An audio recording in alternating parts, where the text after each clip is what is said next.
নমস্কার বন্ধুরা, আজকে আমি নিয়ে এসেছি নতুন একটা ভিডিও। সরপুঁটির তিল বাটা দিয়ে কি করে আমি সবজি বানাই, দেখতে থাকো আমি সরপুঁটির সবজি কি করে বানাই। প্রথমে আমি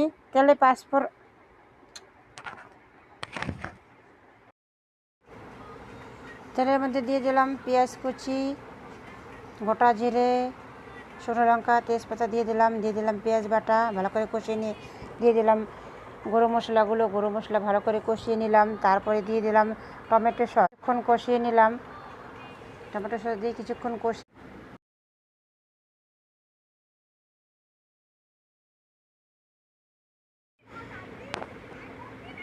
গরম জল দিয়ে কিছুক্ষণ জাল করে নেব।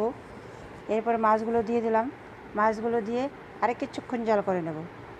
জাল করে নেওয়ার পরে হালকা গরম মশলা দিয়ে নামিয়ে দেব। এই গরম মশলাটাকে আমি বাড়িতে তৈরি করা গরম মশলা দিয়ে নামিয়ে দিলাম। আমার এই ভিডিওটা এডিট করতে একটু কষ্ট হয়েছে,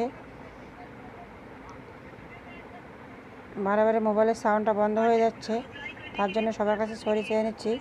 প্লিজ আমার